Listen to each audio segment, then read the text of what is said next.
Good morning, conference attendees. My name is Lawrence Reed. I'm president of the Foundation for Economic Education in Irvington, New York, and in Atlanta, Georgia. I'm pleased today to talk to you for the next half hour on the subject of the origin, nature, and the history of money.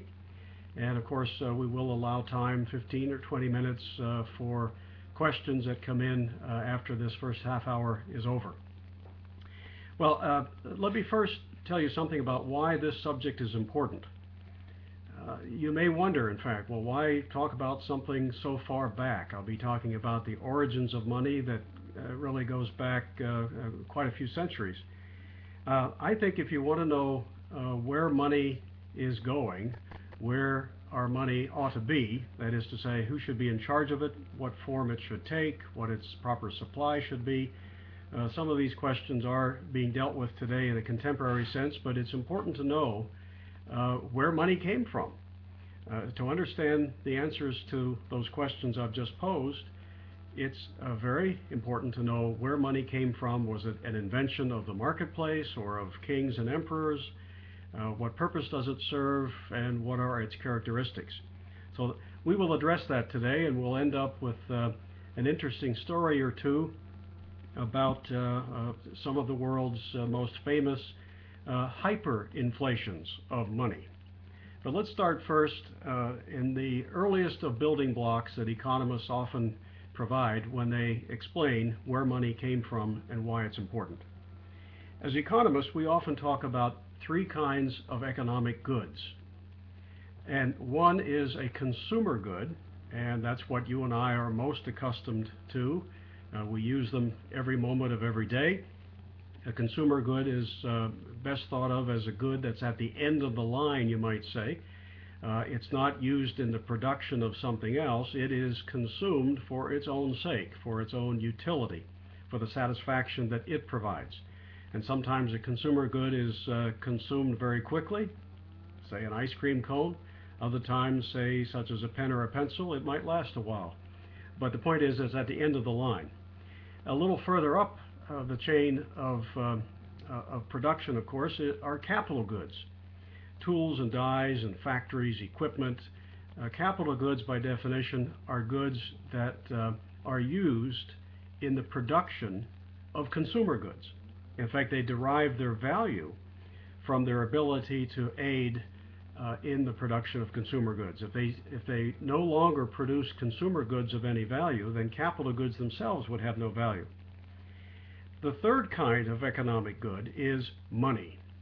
And I think it's important to give money a category of its own kind of economic good, because it really is very different from capital goods or consumer goods, for reasons I'll explain in just a moment, but we should probably, at this point, provide you a definition.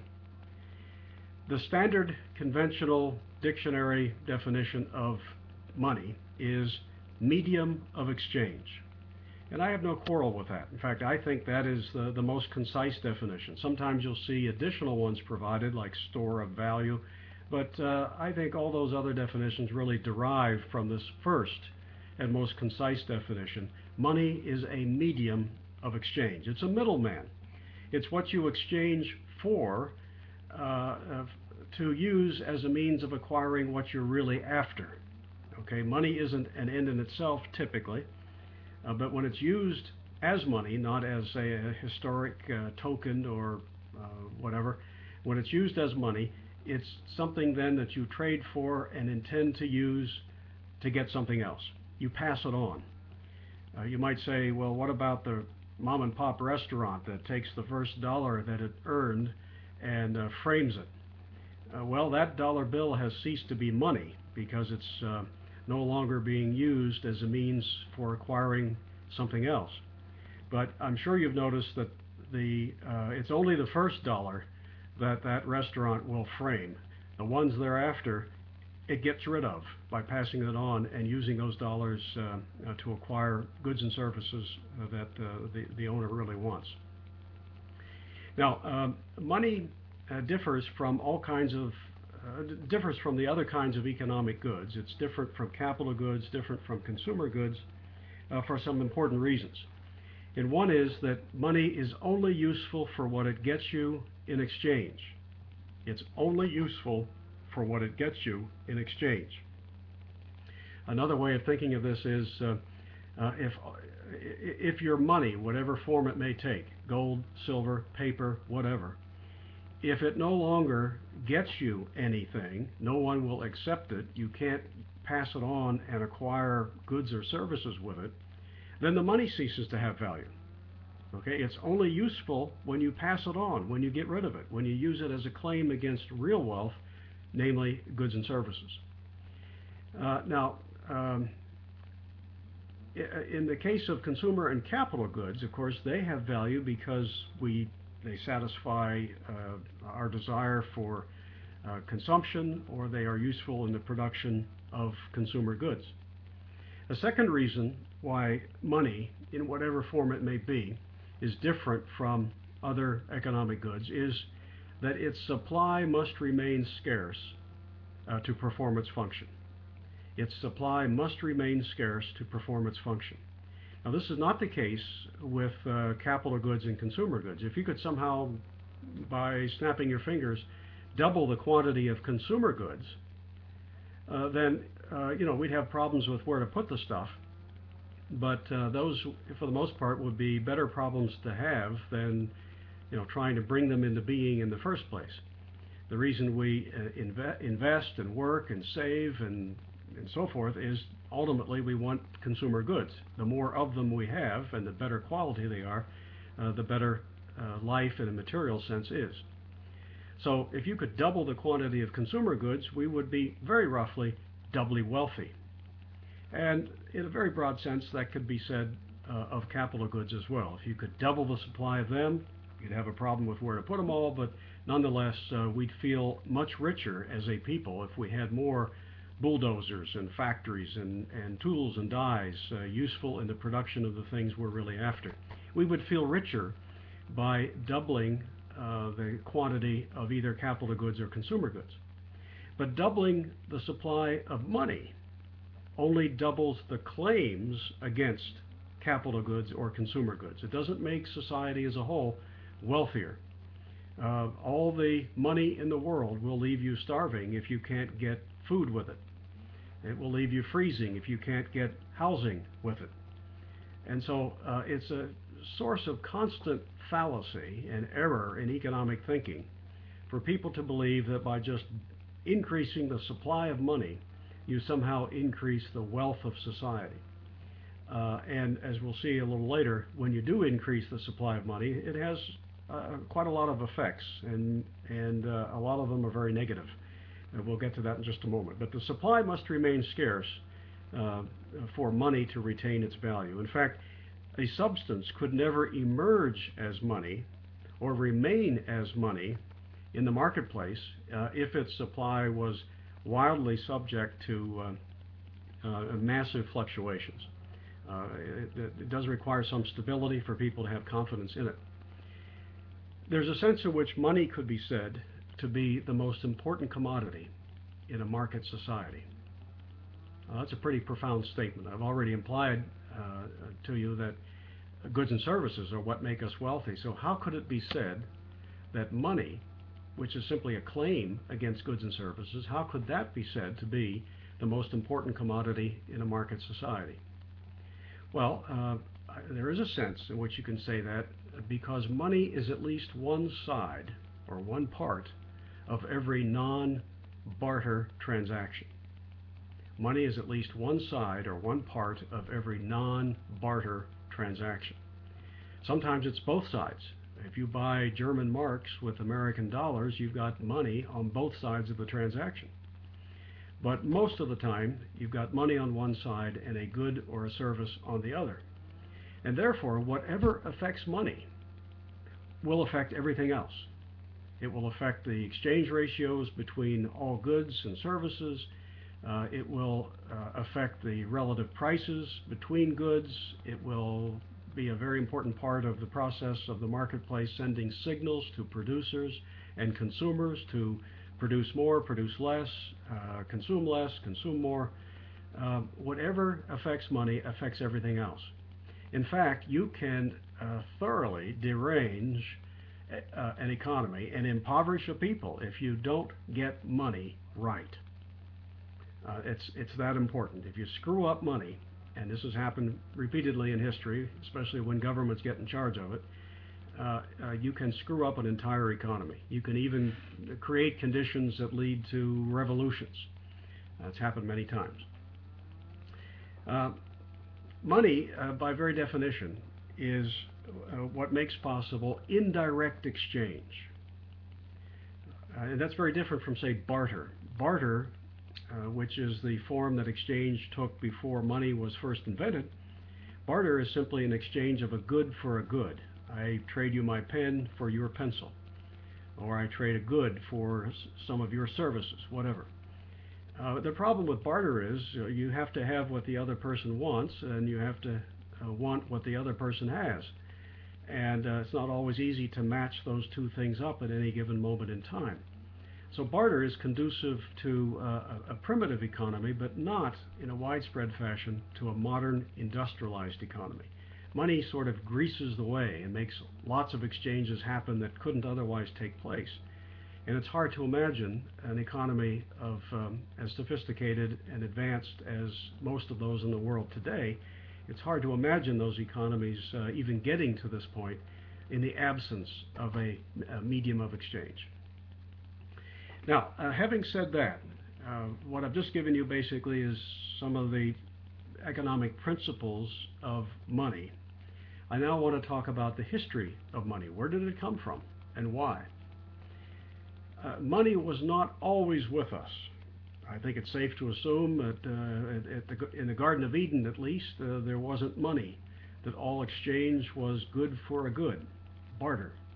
And we don't know exactly when money first appeared, but we can assume, I think rather safely, the conditions under which a medium of exchange may have developed. And one of those conditions is that for a substance to emerge as money, people have to be familiar with it. If it's something that people look at and say, well, I don't know what it is, I don't know what it would do, I don't know who would want it if I offered it to them, such a substance could never freely arise through choices in the marketplace as a medium of exchange. People would not have confidence in it. They wouldn't know what to do with it and therefore wouldn't accept it. But something can become a medium of exchange if people say, oh, I know what that is. Sure, I can use that. I'll take that in exchange for something I'll give you. And if I can't use it, I know other people who will accept it. So yeah, that's useful to me one way or the other. I'll use it. So you have to have familiarity. That's certainly a crucial, indispensable condition for the emergence of any commodity to be money. We can imagine how it might have developed in primitive societies. Let me give you this example, especially from primitive agricultural societies. Let's suppose you are a farmer who raises corn, and you have a little extra corn, and you decide you'd like to have some wheat. And you happen to know a farmer down the road who is raising wheat. So you take a bushel of your corn down the road to the farmer raising wheat, and you say, how about a bushel of your wheat for a bushel of my corn? And if he says yes, then you make a trade. No money is involved. There's no medium of exchange. The exchange is direct in the form of barter. But let's suppose the wheat farmer says, I have a little extra wheat, but I don't need corn. What else have you got? Have you got any oats? I might trade my wheat for some oats if you've got any of that. And you, the corn farmer, say, well, wait a minute, I'll be right back. And you happen to know somebody else down the road who raises oats. You go see him, and lo and behold, you get lucky. He says, yeah, I'll trade you a bushel of my oats for a bushel of your corn. So then you take the oats back to the wheat farmer and say, okay, I've got the oats now, let's make a trade. So you trade the oats and you get his wheat. Now that sounds roundabout, sounds complicated, but you see what happened as a result. Everybody's happy. Exchanges occur that wouldn't otherwise have taken place without the presence of a medium of exchange. The corn farmer ultimately you, the corn farmer, get the wheat that you were after, but not directly. You got it indirectly by trading your corn first for the oats. In that example, oats served as a kind of money, as a medium of exchange. You passed your corn on to the oat farmer not because you intended to eat the oats, but because you intended to use the oats as a means of getting what you were really after, the wheat. Okay, so oats were a kind of money there. Now, we wouldn't say, that simple and single trade wouldn't make oats money for a country, but if enough trades happen, if enough people say oats is a good money, then it can become a generally circulating medium of exchange and become a region's money or a nation's money. That's presumably how the first commodity, whatever it was, emerged as money, through indirect exchange, a commodity that people were familiar with, knew that they could either consume themselves or use as a means of getting what they were after by exchanging with someone else. That's how a commodity emerged as money. Historically, many things have served as money. Homer, in the Iliad and the Odyssey, talks about cattle in ancient Greece being used as money, heads of cattle. That means prices reckoned in terms of cattle. It's not difficult to imagine that in a society of a lot of people raising cattle, everyone knowing what a head of cattle was, knowing that they could either consume it themselves or trade it for something else. Homer also talks about iron cauldrons, large iron pots being used as money, presumably in different sizes. Somebody might say, I'll sell you this for a pot of this size. And they could either use the pot or trade it for something else. And apparently enough of them traded as media of exchange that they became widely circulating monies. There's a great book that's probably about 40 years old now, maybe more, by Rupert Ederer, Ederer, called The Evolution of Money. And in that book, he talks about many, many different substances that have served as money. And some of the more exotic examples would be rats. Rats on Easter Island served as money. Can you imagine going into an ice cream store and the price for a 2-scoop cone is 3 rats? That was the case in a very primitive society, and we shouldn't be quick to condemn that, because people discovered through one evolutionary trait at a time that rats, at least for some time, some period of time, served well as money. So I never condemn primitive or ancient peoples for using strange things as money, because it represented in each case progress along the way in the evolution of money, as people discovered that one substance, one commodity worked better than the one that came before, but in each occasion there was plenty of room for improvement and for new substance to emerge as better monies. Ederer also talks about whale's teeth on Fiji Island, the Fiji Islands, mahogany logs in British Honduras. Let's see, whale's teeth. I'm not sure if I mentioned those already. Stones on the island of Yap were used as money. In more recent times, in the early colonial days in Virginia, tobacco for a time served as money. Not for very long, and largely because tobacco was something that people discovered, hey, we know how to make a lot more of this. We can fertilize the soil, we can use better techniques, and we can massively increase the supply of tobacco. For a time, prices were reckoned in terms of quantities of tobacco when tobacco was being used as money in early Virginia. But there was a tobacco hyperinflation as more and more supplies of tobacco came onto the market, and gradually people discovered, hey, this isn't good, its value is declining, we can increase the quantity too easily, let's find something else to serve as money. The Indians in North America, some of them used something called wampum, which were beads, as money. Seashells in various places have been used as money, and in parts of the Middle East, in ancient times, even women served as money. That leaves a lot to the imagination, but you can imagine these things, women, cattle, whatever, circulating as money. They arose in the first place through free choice because people discovered that, hey, this works better than what came before. Free choice, maybe not in the case of women, but at least of those choosing to use them as money. But each of these primitive monies posed a lot of problems. If your money is cattle or women, how are you going to make change?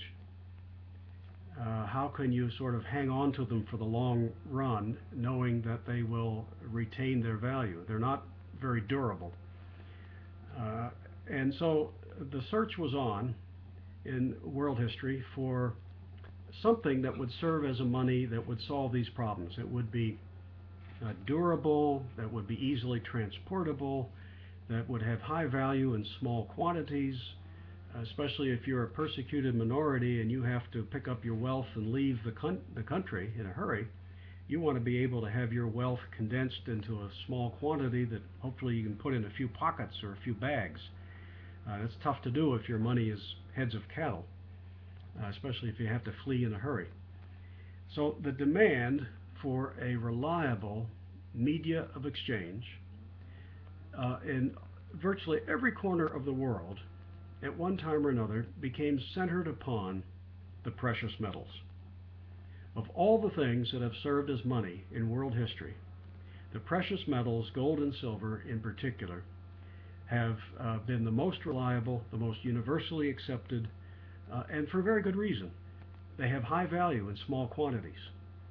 They're very durable. You can raise an old Spanish galleon from the bottom of the ocean that's been there for 500 years and clean the coins that you find, the old Spanish doubloons, let's say, clean them off, but they're otherwise just the same as they were when they were minted 500 years before. And gold and silver are not easily increased in supply, which means that their value tends to be relatively stable over long periods of time. That's an important attribute for money. Money is something that people want to store, they want to invest in, they want to hold for a time perhaps and know that it will retain its value. A substance that does that has something going for it in the evolution of money. Gold and silver were first used as they are typically found sometimes together. Gold and silver mixed together in the earth in a form called electrum. And at first, electrum, this gold and silver mix, was used in just lumps of different sizes, so that every time there was a trade, the merchant, the seller typically, would have to weigh the chunk of gold and silver electrum to see how much it weighed. And if it was a little bit more than the price, they'd shave some off. If it was a little less, they'd ask for a few more grains.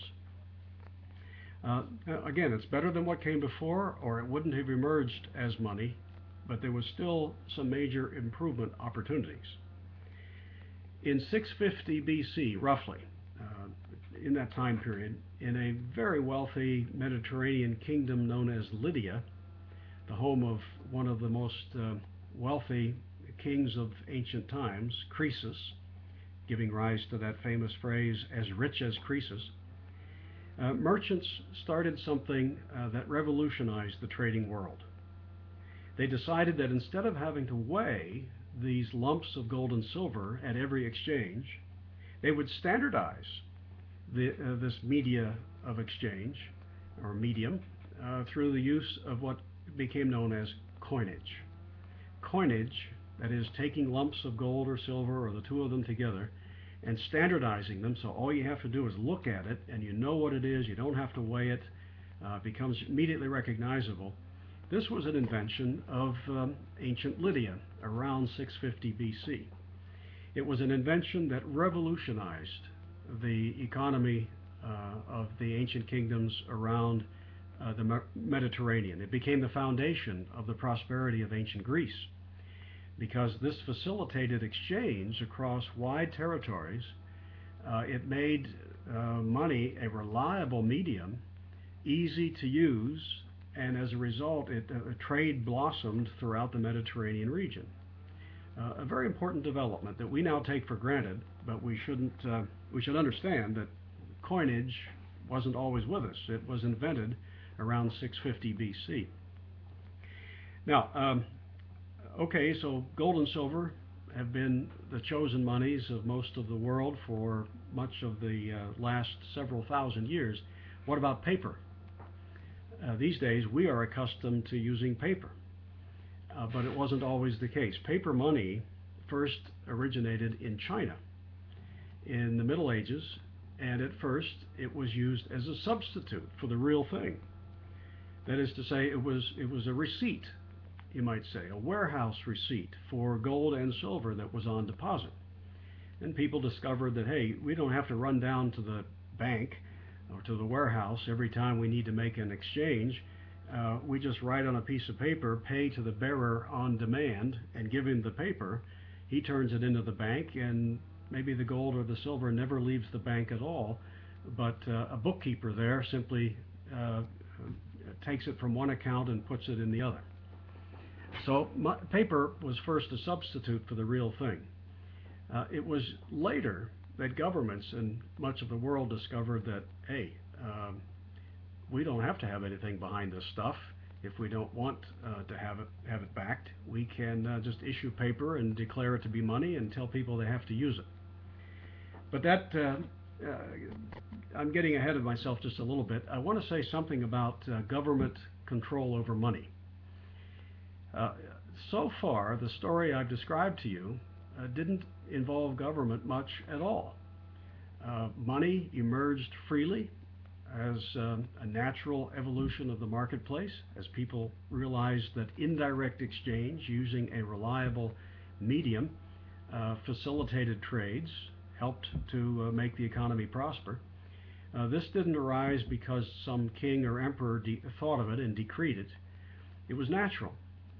But today, most people have come to accept the fallacy that government simply has to be in charge of money because it always has been, and nobody can understand how it could be otherwise. But if you understand that money didn't arise as a government invention, then you might start looking at this issue a little differently. In fact, I'm one of those economists who believes that if you want sound money, you've got to start thinking about how, once again, to put money in the hands of the marketplace from whence it came, as opposed to, you know, which politician ought to be in charge of it, or who should he appoint to be in charge of our money. That's not monetary reform in my book at all. Well, historically, governments have taken over money by steps, by various measures. One of the first steps that governments have taken historically to get control of money is to declare a monopoly of the mint. This is where politicians say, hey, you know, this stuff called money, it's pretty noteworthy stuff. He who has more of it seems to have a lot of power or influence. Certainly is very wealthy. So we're very interested in this stuff.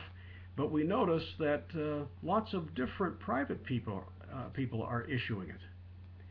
We think there should be one issuer of money, us, the government, the emperor. And so governments usually start taking over money, at least historically this has been the case, by saying that nobody but the government gets to create it. They declare a monopoly of the mint. Now, I'm sure in many cases, historically, you have had politicians who make the case saying, well, we'll eliminate chaos in the marketplace. Instead of all this multiplicity of monies, we're going to have one source of it that'll be less confusing for people. The problem is that anytime you relegate to a single producer, especially a producer that has a lot of guns, anytime you relegate to that producer the ability to produce without competition, to monopolize a product or an industry, you open the door to potential and likely abuse. Sooner or later, he's going to find that it's to his advantage, even if it hurts everybody else, to cheapen the stuff, to manufacture more of it, because he gets to spend it first, and And if it causes rising prices later, well, you know, other people will largely pay the price for that. But governments do more than just declare a monopoly of the mint. They take the next step sooner or later and pass legal tender laws. And the reason they do this is that once they start to monopolize money and begin to debase it or reduce its metallic content or otherwise erode its value through overissuing, people start to look for an escape hatch. They say, well, hey, your money isn't reliable. We're going to use something else. So the government, if it hasn't already, will by then usually pass a legal tender law that essentially says you must use the king's money. That's what a legal tender law is. On our notes today, it says in fine print, this note legal tender for all debts, public or private. That basically says if you have a debt that's denominated in dollars, then it's canceled if you refuse to pay in dollars that we print. There is only one money. You've got to use it, and we're going to bias the marketplace in favor of it and against any kind of competing currency. That's what a legal tender law is. You don't need one if your currency is sound. If it's a good one, people will use it. You don't have to have a law that levies penalties if they try to use an alternative, because they're happy with good money. And then the next step that governments have historically taken is to divorce the name of the money from a weight of metal. Now, what do I mean by that? Well, you know, most of the national currencies of today, like the dollar, the pound, the franc, have their origins in weights of metal. The British pound at one time was a pound of silver. The dollar goes back to something called the thaler in Bohemia, and it was at that time defined as a weight of gold. But today, governments no longer define their currencies, their monopoly issued paper monies, as having anything to do with the weight of any metal. Nobody today even thinks of the dollar as, you know, 1/35 of an ounce of gold, or as we did not so long ago. So they divorce the name. It makes it easier for them to manufacture more of it. The next step is central banking. When governments take over money, you can't expect them to sit back and allow banking, which is an important source of currency and credit expansion and what have you, integrally involved in the whole money economy. You can't expect governments to leave banks alone. They're going to want to take over those too. And they can do that either by nationalizing all of them, or they can leave banks in largely private hands, but orchestrate their conduct through the establishment of a central bank, a government bank that will, sort of like an orchestra conductor, require the other banks to play the tune that he decides they should play. And that's what we've got, central banking. It makes debasement of the currency all the more possible. It helps to accommodate government budget deficits and so forth through the creation of money. The final step represents total control of government over money, is when government adopts fiat, F-I-A-T, or unbacked, irredeemable, inconvertible paper money. When money is no longer something, a substance that arose naturally and still must compete with other possible monies, it isn't redeemable in gold and silver. Our paper fiat money has value only to the extent that it fetches something in the marketplace. And needless to say, for the most part, it's fetching less and less. Fiat money gives the government the ability to change the money supply, mostly to increase it, at whim, at whatever amount they so choose. There's no discipline, no connection between, say, a scarce commodity like gold and silver and the supply of receipts or paper money that it's supposed to be redeemable in. With fiat money, it's redeemable in nothing but whatever goods it happens to buy at any moment in the marketplace. In my belief, paper fiat money in the long run represents a great danger. It is a radical departure from the natural evolution of money. It represents a full-blown takeover of money by government. And you have to ask yourself, where do you want to put your faith and confidence? In privately issued and competing forms of money, or in a monopoly issued paper money that's pouring forth from political entities that have incentives to debase the currency to pay their bills at the expense of the rest of the country. That's the situation, needless to say, that we find ourselves in today. I've gone a little over, but I do want to close with one interesting story, and then I'll start taking questions. I want to tell you about the Western world's first experience with paper fiat money inflation. Okay, when paper ceased to be connected to metal, but yet was compelled upon the people to be used as money, the stage was set for runaway inflation, for massive printing of money to pay government bills. And I want to tell you finally about the Western world's first experience with this. It happened in France, beginning about 1715. Louis XIV, the so-called Sun King, who thought he was the center of the universe, L'État c'est moi was his slogan, you might say, or motto, I am the state. He was a spendthrift of the first order. He bankrupted France with his massive spending sprees. He built the fabulous Palace of Versailles. He fought wars with the rest of Europe. And when he died in 1715, he left the French treasury broke. His successor, Louis XVI, is facing a horrendous financial problem here, and doesn't know what to do when he's visited by a man from Scotland named John Law.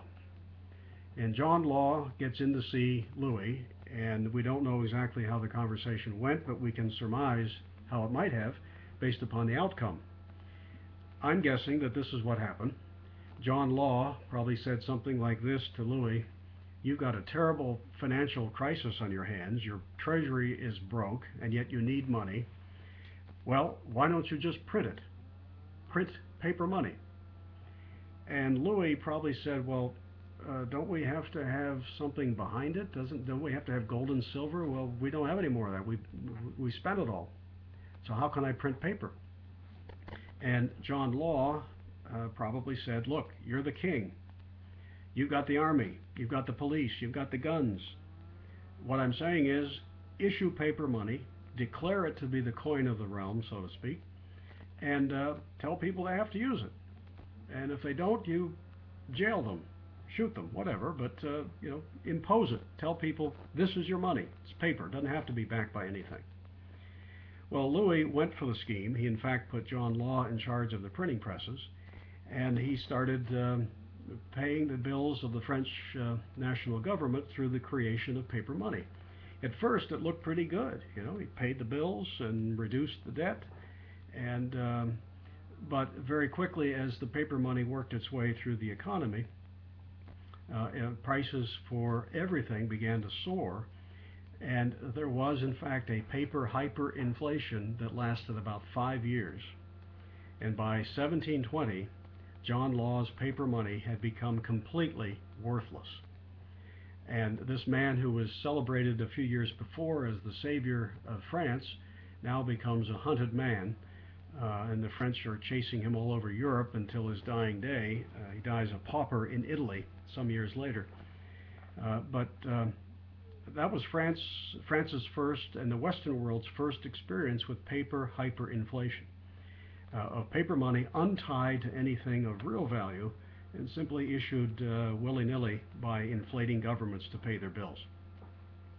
Now, with that, I hope I have said enough to prompt some good questions, and let's go to them. Let's see what we've got here. Okay.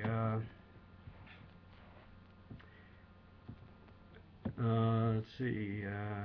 Good sound, good video. That's great. Dale Callenbach says, as far as using money or women as currency, one might like to change frequently. I'm just saying. Yeah. No comment. Okay, here's a question from Chuck McGlowan. Larry, what will happen when technology makes gold and silver more and more abundant as technology tends to do? Well, this is a good reason not to mandate any particular substance as money, but to allow the market to freely evolve. For people, depending on circumstances, at some point to say, you know, this stuff doesn't work as well as money anymore. It's too abundant or too scarce or whatever, and then something else will materialize. So if the circumstance you're describing should materialize, where gold and silver becomes so abundant that it no longer serves as a reliable media of exchange, then the people who were using it would likely say, just as the colonists did in Virginia when tobacco hyperinflated, they would say, let's find something else. I don't know what that would be, but and no central planner would know what that is either. You have to allow the free choice of the marketplace to determine such things. I don't think that's on the horizon right now, so I still think gold and silver are good bets, but the scenario you mentioned is not inconceivable. Okay, next question. Okay. What? No, that's not a new one. Obviously, all governments base on central banks and monetary monopolies. Do you think it will be possible to abolish this monopoly through a political process? Good question, Klaus. And let me say that I don't know what the alternative is. These central banks were created by law, by Congresses or parliaments, and the best way to get rid of them, I think, is for Congresses and parliaments to undo them. That won't be easy. It may even require, in some places, people to go through a very painful destruction of money before they realize that being at the mercy of politicians and their central banks is not the way to go. I continue to be optimistic and hope that through education we can make people understand that money belongs in the marketplace. And I have to say, optimistically, there's more skepticism about our central bank, the Federal Reserve, today than I've seen in my lifetime. And that's healthy, that's positive, it's in the right direction. Let's see. But there's a lot of educating yet that has to happen.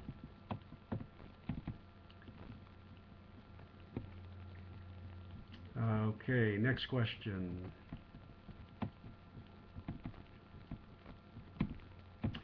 Until we get another one, I will just throw in another. Okay, thank you, George. You say I can continue until the 55 after the hour mark. I mentioned the French hyperinflation example in the 1715 to 1720 period. You know, the French did it again just a couple or three generations later during the French Revolution of the 1790s. And there's a great little book by Andrew Dixon White called Fiat Money Inflation in France. And it deals not with the Louis XV period, but rather the 1790s during the French Revolution. And there's a fascinating account in that little book of the debate in the French Assembly in the 1790s. The revolutionaries being in charge, they've got a million things they want to spend money on. They want to fight a war with the rest of Europe. They got to come up with the money. And in Parliament or the Assembly, they're debating this issue of where do we come up with the money. And somebody suggests paper money, whereupon other members of the Assembly object and say, didn't we do that before? And wasn't that, we have to back the stuff with something. And so they end up deciding, yeah, we better back it. We didn't have a good experience the last time with fiat money. So let's back it, they decide, with confiscated Catholic church properties. Which is incredible. So, I mean, it didn't really mean anything to the average citizen. You couldn't take your paper money to a desk somewhere and claim a chunk of church property with it. It didn't affect the government's ability to manufacture more of it. And in fact, the revolutionaries print these assignats, as they were called, at such a rate that within a very few years, before the 1790s are out, the paper money becomes utterly worthless. So France did it again. And of course, America did it in the late 1770s with the paper continental dollars. They became worthless in about 5 years too. Okay, from Lydia. Larry, I'd love for you to visit. Okay, I see the website. Give us an opinion of. Okay, I can't do that right now given our limited time, but thanks for the suggestion, Lydia. I'll take a look at it later. Kyle Bennett says, Chuck, if it costs resources, oh, you're responding to someone else. If it costs resources to produce it, the technological expansion is regulated by supply and demand. Yeah, very good point. And that's one of the virtues of gold or silver or any market commodity that emerges freely as money is the fact that it does cost to produce it. And one of the inherent flaws of fiat paper money is that it's virtually costless to produce it. And there's a constant temptation for governments to make more of it. It doesn't cost them any more to make a $10 bill than it does a $1 bill if there's nothing behind it.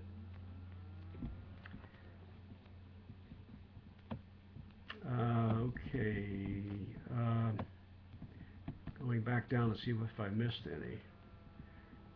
Before the Great Depression, only 2% of the population understood what inflation was. Today, only 10% understand the monetary system. What has to happen so that people finally wake up? Well, there's no button you can push to make everybody comprehend these things. It's a long, painstaking process of effective education. And I'm happy to say that we're deeply involved in that at the Foundation for Economic Education. I certainly recommend that you all visit our website at fee.org. We have a lot over the years posted there on money questions.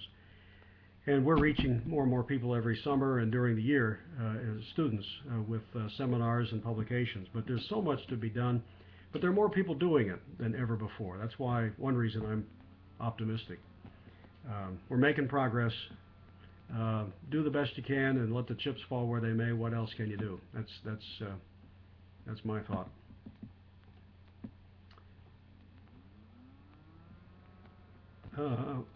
Okay. We still have a few minutes here if there are more questions. Seems effective education would almost be an oxymoron, Dale Kallenbach says. Well, not certain what you meant by that, but there's an awful lot of, quote, education taking place today that isn't very effective.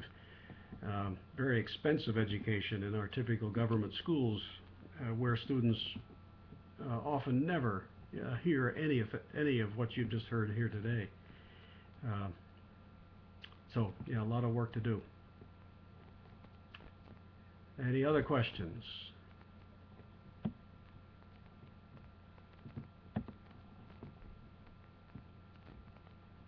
Okay, there's so much more about money. We've just barely scratched the surface today. But an entirely different lecture could be, how inflation of money and credit fosters business cycles. And all I'll say about that at the moment is that yet another of many arguments against government manipulation of money and credit is that that's the source of the business cycle of booms and busts. Governments inflate. In the short run, it drives interest rates down, stimulates a false and unsustainable boom, deranges the economy. Ultimately, that comes to a halt or is slowed down, which is like knocking the bottom layer out from under the house of cards. Things come tumbling down, and we suffer an adjustment, the depression phase of the cycle. Very painful, very disruptive socially, and yet it derives directly from government management of money and credit. Yet another reason to find market solutions to monetary problems, not government solutions. Andrew McMiken asks, will labeling gold and silver users as financial terrorists lead to a social divide between free market money and fiat money? Well, there is, I know that some politicians so dislike any competition with what they produce that they are using such terms to describe people who want to escape their fiat money. That's totally uncalled for. People who use alternative monies are looking for ways to preserve their wealth against the rampage of inflating governments. No, I haven't quite answered your question there, though. Lead to a social divide between free market money and fiat. Well, I suppose that's possible, Andrew. I have to think more about that to give you a decent answer to that. Uh, I have to answer that maybe in another context, or another place after I've given it some thought. Kyle asks, if there was a Federal Reserve Bank in a commodity-backed currency, how would supply and demand cause the supply to contract in times of low demand or high supply? Well, first of all, you've got some conflicting things there. If there was a FRB, I assume you mean Federal Reserve Bank, in a commodity-backed currency. That's a bit conflicting. The whole purpose of a Federal Reserve was to, I see, fractional reserve banking. Sorry, not Federal Reserve. If there was fractional reserve banking in a commodity-backed currency, how would supply and demand cause the supply to contract? Well, this raises the very important question about should there be fractional reserve banking? I've gone a bit back and forth on this. I, at one time, was a 100% gold dollar man, but I have gravitated to a free banking perspective, which suggests that fractional reserve banking need not be made illegal as long as you have full disclosure, and every bank has to say right up front, we are either 100% reserve or 90% reserve, 70% reserve, pays your money, takes your chances, and as long as it adheres to that public definition and full disclosure, I would allow the free interplay of competition between banks to determine what the resulting reserve requirements might be. Also, I think you have to have private deposit insurance, no government deposit insurance. And I would guess that in such an environment, private insurance firms would say to the banks with the lowest reserve requirements that, hey, you're going to pay through the nose for your premiums because you're a bit riskier.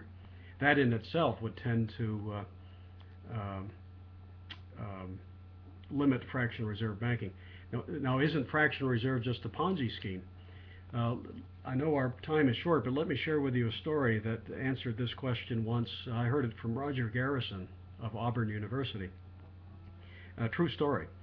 He said that at Auburn, they had what amounted to a fractional reserve parking system for a time.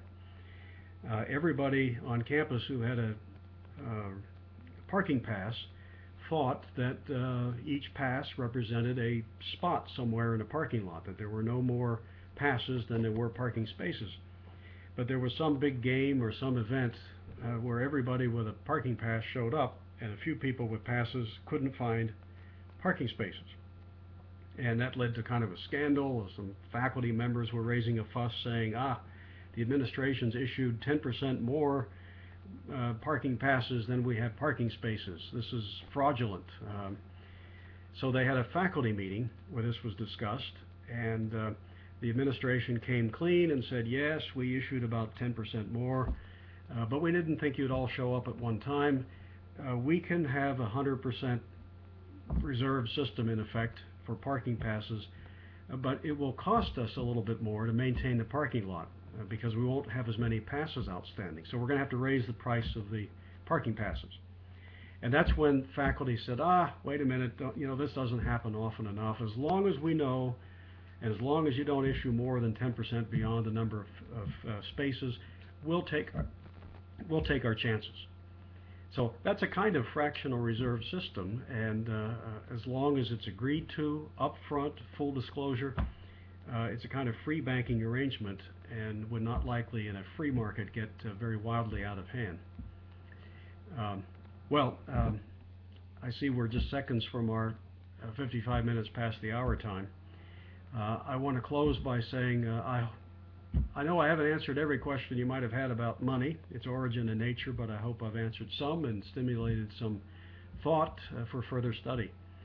Thanks again to Agora.io and to George Donnelly for making this possible. I've enjoyed these two sessions I've done over the last couple days. And thanks to all of you who took time out on a Saturday morning to hear me talk at a computer. I appreciate it very much. Thank you, and goodbye.